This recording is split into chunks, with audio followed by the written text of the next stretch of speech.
Hello students, हमारे YouTube channel में आपका हार्दिक स्वागत है। चलिए आज हम पढ़ते हैं चतुर्भुजों में से एक विशेष प्रकार के चतुर्भुज है जिसे हम समांतर चतुर्भुज या फिर पैरेललोग्राम के नाम से जानते हैं, उनका परिचय और उनके गुणधर्म के विषय में। क्या होता है समांतर चतुर्भुज और वो कौन से गुणधर्म को फॉलो करते हैं, आज का वीडियो इसी पर केंद्रित है। ठीक है, तो जैसे कि आप लोग चतुर्भुज के विषय में जानते हो कि वह बहुभुज जिसमें चार भुजाएं हो चतुर्भुज कहलाते हैं। ठीक है, या फिर चार भुजाओं वाले बहुभुज को क्या कहते हैं, चतुर्भुज कहते हैं। चतुर्भुज के एक कॉमन प्रॉपर्टीज होते हैं, यानी कुछ बेसिक गुणधर्म होते हैं। जैसे चतुर्भुज में बात करेंगे तो उसमें चार भुजाएं होगी, चार अंतकोण होंगे और चार शीर्ष बिंदु होंगे। तो इस अर्थ में कुल मिलाकर चार भुजाएं होगी, चार अंतकोण होंगे और चार हो जाएंगे शीर्ष। कुल मिलाकर इसमें बात अगर करोगे तो कुल मिलाकर इसमें 12 भाग हो जाएंगे। ठीक है, चाहे वह किसी भी प्रकार का चतुर्भुज होगा, एक चतुर्भुज में कुल मिलाकर कितने भाग होते हैं, ये 12 भाग होते हैं। ये बात आपको बेसिकली याद रखनी होगी। दूसरी विशेषता की बात करेंगे तो एक चतुर्भुज के चारों अंतकोणों का कुल योग जो होता है वो 360 डिग्री के समान होता है, और ये भी बात कॉमन रूप से आपको हर एक प्रकार के चतुर्भुज में देखने को मिल जाएगी। ठीक है, चतुर्भुज किसी भी प्रकार का क्यों न हो, उनके अंतकोणों का कुल योग जो होगा वो क्या होगा, 360 डिग्री होगा। अंतकोणों का कुल योग 360 डिग्री का होगा, ये उसका कॉमन गुण है। ठीक है, उसके बाद एक चतुर्भुज की तीसरी विशेषता की बात करें तो एक चतुर्भुज में क्या देखोगे, एक चतुर्भुज में बहिष्कोणों का कुल योग, यानी चतुर्भुज में चार भुजाएं होती है, उन चारों भुजाओं को क्रमशः एक दिशा में आगे बढ़ाए जाने पर, चाहे वो घड़ी की दिशा में आप भुजाओं को आगे बढ़ाएं या फिर घड़ी की विपरीत दिशा में आगे बढ़ाएंगे, तो उस स्थिति में मान के चलिए यह कोई एक चतुर्भुज है जिसका नामकरण हम लोग ABCD के रूप में कर देंगे। तो यदि हम लोग इसको घड़ी की विपरीत दिशा में आगे बढ़ाएंगे तो AB भुजा को A से B की दिशा में आगे बढ़ाना है। ठीक है, BC को इधर आगे बढ़ाना है, CD को इस ओर आगे बढ़ाना है और DA को इस ओर आगे बढ़ाना है। तो यहाँ पर बाहर की तरफ देखोगे जो बहिष्कोण बनेंगे, बाह्य कोण बनेंगे, उनको मापकर अगर जोड़े तो उनका भी कुल योग 360 डिग्री आएगा। एक चतुर्भुज के चारों बहिष्कोणों का या बाह्य कोणों का कुल योग जो होगा वह क्या होगा, 360 डिग्री होगा। ये बातें आपको हर एक चतुर्भुज में देखने को मिल जाएगी। अगला और कॉमन गुण कौन सा है जो सभी प्रकार के चतुर्भुज में देखने को मिलता है, तो ये चौथा गुण हो जाएगा विकर्णों की संख्या। ठीक है, विकर्णों की संख्या किसी भी प्रकार का चतुर्भुज क्यों ना होंगे, तो उसमें देखोगे विकर्णों की जो संख्या होगी वो कुल मिलाकर कितनी होगी, 2 होगी। 2 से ज़्यादा विकर्ण किसी भी प्रकार के चतुर्भुज में नहीं होते। तो एक चतुर्भुज के बेसिकली ये 4 गुणधर्म या फिर प्रॉपर्टीज है जिसे आप हर एक प्रकार के चतुर्भुज में पाएंगे। अब रही बात चतुर्भुज के अध्ययन में सुविधा के लिए एक चतुर्भुजों का कुछ एक विशेष या खास कैटेगरीज में हम लोग उनका वर्गीकरण करते हैं। उन विशेष प्रकार के चतुर्भुजों में नाम आ जाता है समलंब चतुर्भुज का पहला नाम, जिसको अंग्रेजी में ट्रेपेजियम कहते हैं। दूसरा हो जाता है आपका समांतर चतुर्भुज जिसे हम लोग पैरेललोग्राम कहते हैं। तीसरा हो गया आपका आयत यानी रेक्टेंगल। चौथा हो गया स्क्वायर। ठीक है, इसी प्रकार से पांचवा हो जाएगा आपका समचतुर्भुज, और छठा विशेष प्रकार जो होगा वो आपका क्या हो जाएगा, पतंग का हो जाएगा। तो ये 6 प्रकार के विशेष चतुर्भुज होते हैं। उन 6 प्रकार के विशेष चतुर्भुजों में एक विशेष चतुर्भुज होता है आपका समांतर चतुर्भुज। तो आज का विषय वस्तु इसी पर केंद्रित है। तो एक समांतर चतुर्भुज क्या है और हम लोग उसको किस प्रकार से पहचान सकते हैं, और साथ ही साथ में एक समांतर चतुर्भुज कौन से गुणों को फॉलो करते हैं, आज हम लोग इसकी चर्चा करने वाले हैं। तो याद रखिएगा वह चतुर्भुज जिसकी दोनों जोड़ी सम्मुख भुजाएं, सम्मुख कहने का मतलब है आमने सामने की भुजाएं। जैसे आमने सामने कहने का मतलब क्या हो गया, एक चतुर्भुज में नीचे और ऊपर की जो भुजाएं हुई वो सम्मुख भुजाएं या आमने सामने की भुजाएं कहलाएगी, या फिर बाएं दाएं की जो भुजाएं होगी वो क्या होगी, एक दूसरे की सम्मुख भुजाएं होगी। जैसे इस आकृति में जो चतुर्भुज ABCD देख रहे हो उसमें देखिए AB भुजा अगर नीचे है तो ठीक उसके सामने की भुजा कहाँ होगी, DC या CD होगी ऊपर। तो ये आमने सामने की भुजा होगी। उस प्रकार से इसी आकृति में देखिए BC भुजा और AD भुजा बाएं दाएं की भुजा है, तो बाएं दाएं की भुजाएं सम्मुख भुजाओं की जुग्म कहलाएगी, या फिर ऊपर नीचे की भुजाएं भी सम्मुख भुजाओं का जुग्म कहलाएगी।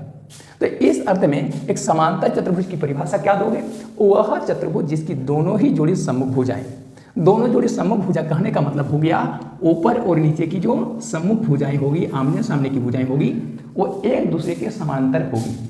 कहने का मतलब है ये दोनों भुजाओं को हम किसी भी दिशा में अगर आगे बढ़ाने की चेष्टा करेंगे तो कभी भी ये दोनों भुजाएं एक दूसरे को कहीं पर भी प्रतिच्छेद करने वाली नहीं है, कहीं पर भी एक दूसरे को इस प्रकार से क्रॉस नहीं करेगी।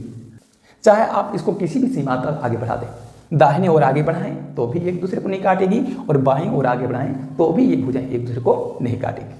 ठीक है, तो एक जोड़ी सम्मुख भुजा हो गई समानांतर, तो अभी आप इसे समांतर चतुर्भुज नहीं कर सकते हो।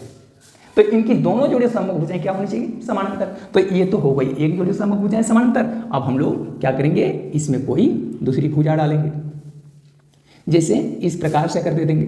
तो वहाँ क्या देखोगे, इस चतुर्भुज में आप देख लो, हम समझाने के लिए एरो चिन्ह लगाए हुए थे। यदि हम लोग इसका नामकरण ABCD के रूप में कर देते हैं तो यहाँ क्या बात उभर कर सामने आ जाती है कि इसमें AB भुजा और DC भुजा वो एक दूसरे की क्या है? सम्मुख भुजाएं हैं। तो वो कभी भी आगे बढ़ाने पर एक दूसरे को प्रतिच्छेद नहीं करेंगे। उसी प्रकार से आप BC भुजा और AD भुजा को ले सकते हो। तो BC भुजा और AD भुजा को भी अभी जो ऊंचाई पर ले जाएं या फिर नीचे की दिशा में ले आएंगे तो कभी भी एक दूसरे को प्रतिच्छेद नहीं करेगी। और ये बात इस चित्र में आकृति में आपको स्पष्ट दिख रही है। ठीक है, जैसे आप DC भुजा को इस ओर आगे बढ़ा दें, इस ओर आगे बढ़ा दें, उसी प्रकार से इसको आगे बढ़ाएं तो क्या लग रहा है कि ये कभी भी एक दूसरे को नहीं कटेगी। उसी प्रकार से AD भुजा और BC भुजा के मामले में भी देख लें, ये कभी भी एक दूसरे को नहीं काटेगी। तो इस वजह से जब इस चतुर्भुज की दोनों ही जोड़ी सम्मुख भुजाएं समानांतर हो गई तो उस स्थिति में इस चतुर्भुज का नाम हो जाएगा समांतर चतुर्भुज। ठीक है, अब हम लोग एक समांतर चतुर्भुज के गुणों को समझेंगे। किसी समांतर चतुर्भुज में मुख्य रूप से कौन कौन से गुण देखने को मिल जाता है। एक समांतर चतुर्भुज का पहला जो गुण हो गया वो क्या होगा, एक समांतर चतुर्भुज की सम्मुख जो भुजाएं होगी वह समान होगी। सम्मुख भुजाएं क्या होगी? समान या फिर बराबर माप की होगी। जैसे इस आकृति में बना समांतर चतुर्भुज ABCD में क्या देख रहे हो, इस आकृति में बना समांतर चतुर्भुज ABCD में देखोगे AB भुजा और DC भुजा सम्मुख भुजाएं हैं, तो इनके माप आपस में क्या होंगे? समान होंगे। यानी कहने का मतलब हो गया AB बराबर क्या हो जाएगा? DC हो जाएगा। AB बराबर DC हो जाएगा।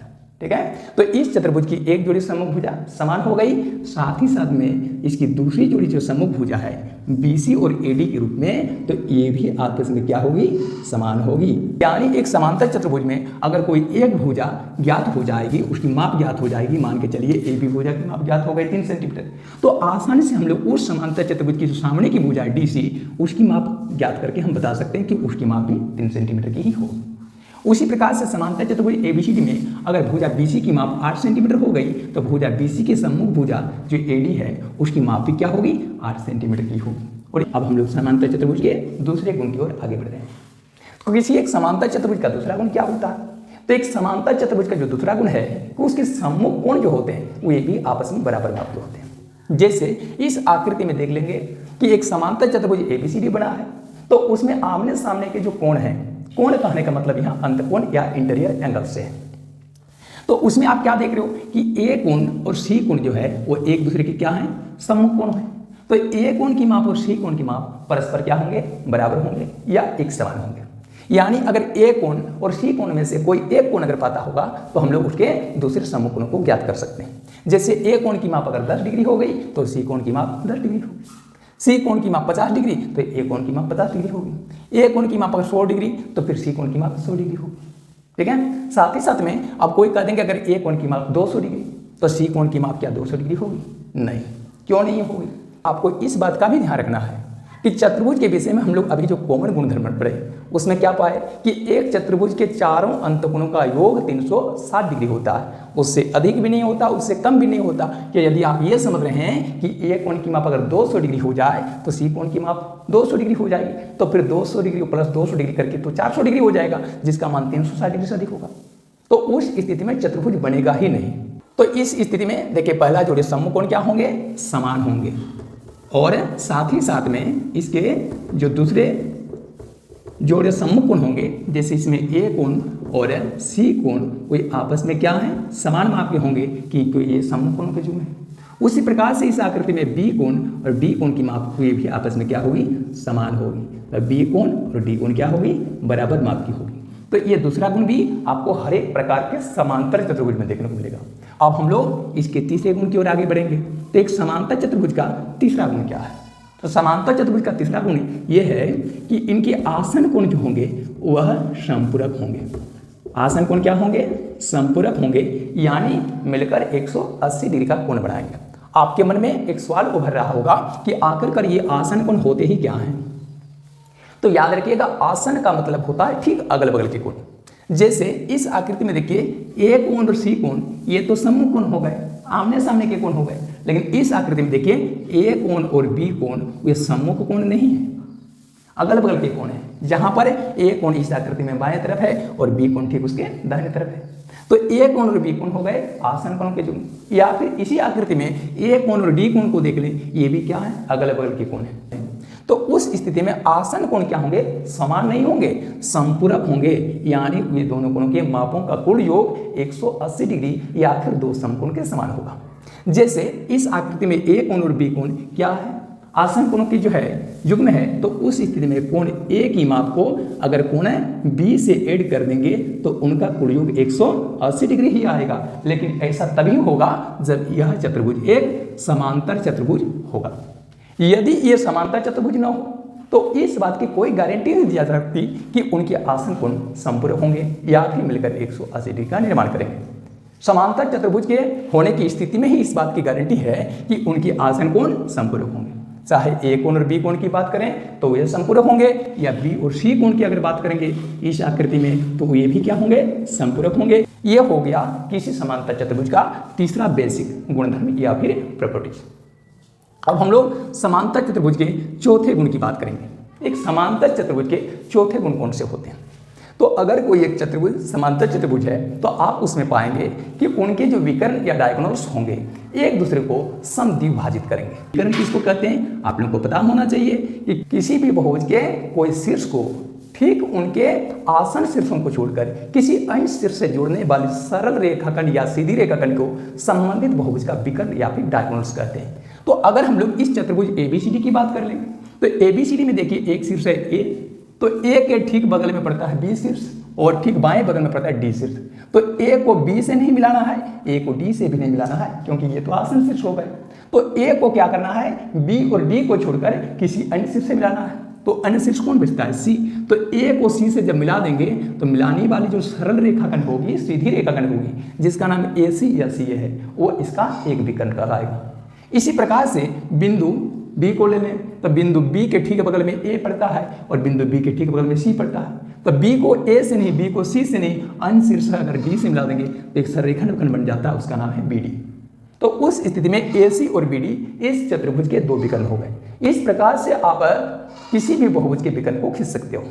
लेकिन ध्यान रखना है कि त्रिभुज नाम का जो बहुभुज बनता है उसमें आप कोई भी विकर्ण खींचने की कोशिश करेंगे वो विकर्ण नहीं खींचा जा पाएगा। यानी एक त्रिभुज में कोई विकर्ण नहीं होता है। विकर्ण जो है यदि समांतर चतुर्भुज के विकर्ण है तो उस स्थिति में क्या होंगे कि विकर्ण जो होंगे वह समद्विभाजित होंगे, समद्विभाजित होंगे।